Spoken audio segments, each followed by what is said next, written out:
everyone. Today I'm going to talk about Module 40. So, an affiliation need is our need for relationships and our need to feel like we belong as part of a group. Evolutionarily, we can explain this by saying that people survived better when they were in groups, and that working together cooperatively and avoiding people who are not good team members who betray the team, avoiding that type of person helped people survive and reproduce. When people were asked what their happiest moment in the last week was, a lot of times it kind of related to this esteem need on the hierarchy of needs. Our need to belong, to feel independent, and to gain respect from others. In fact, people spend tons of money on cosmetics and clothing to fit in, and we spend a lot of time thinking about existing or hoped relationships. Um, in fact, sharing our joy with a friend can help us feel better about the friendship and about the event that we're happy about and that we're joyful about. Um, Whereas when we experience social pain, um, it's kind of, it's kind of the opposite. So um, when we're ostracized, and that is just deliberate exclusion of a group or person, and that could be like, not someone not answering your text or getting unfriended, or when people are speaking a language that you don't understand. We kind of experience pain in a very similar way to physical pain. In fact, across languages, people use the same terms to describe emotional and social pain, like being crushed or having a heartache, as they do for physical pain. Um, and the same region of our brain gets activated with this kind of social pain, which is crazy. And they found that Tylenol actually decreases that kind of pain in the same way. Um, so, speaking of social media, people wonder if like self disclosure online is like a good thing or a bad thing. Because confiding in other people with like your struggles or even things that are going well is very healthy. Um, and actually, sharing that type of thing online, for the most part, is helpful. But sometimes it can cause people to share things that they regret. However, when you are sharing behind a screen, you're less focused on the reaction of other people and more focused on yourself, allowing you to be less inhibited on what you share. So sometimes it can actually be healthy to share things online because you're able to kind of like, I don't know, express yourself a little better. But they did find some kind of more negative things, like people who spend too much time on social media have lower grades and higher rates of depression.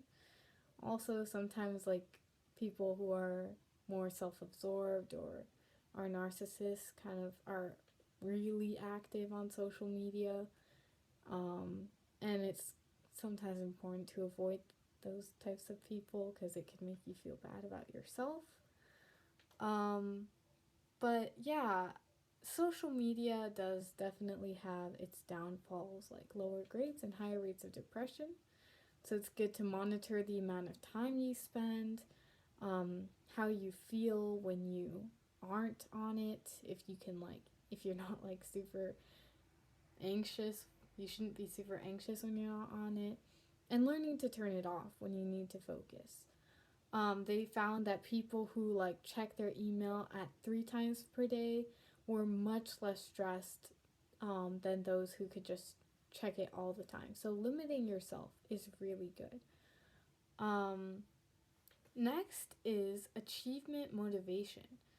So this motivation is our desire to have like significant accomplishments, to master something, to keep on like doing something to get better at it. So like why do billionaires still try and earn more money? Like they don't need more money. Why do like, you know, stars or YouTubers, they just try and get more followers? Um Daredevils, they seek still greater thrills. We have this desire to continue to better ourselves and gain this accomplishment, gain, whatever we consider to be perfection, or just keep going. And even when we get what we are after, the need doesn't seem to go away. It's kind of just, we're always like driven toward more, which is interesting. Um, but yeah, I think that like to like achieve, your highest ability, this thing called grit is super important. Talent plays a role too, but grit and discipline actually predict high achievement better. So grit is perseverance toward long-term goals. Um, so yeah, although, talent sometimes like distinguishes the best of the best, or like people who are like really good, in fact, discipline is kind of more important because, the talent that we have, it's not like we can change it, but our grit and our discipline we can work with. And those things can have a huge impact. Um, the intelligence is like a bell curve, but achievement is not, which shows that it's not all talent. It's really mostly grit. Talent sometimes, distinguishes the people who are like really up there, but anyone can get better with practice and, hard work. So yeah, it's sometimes like hard to stick with something.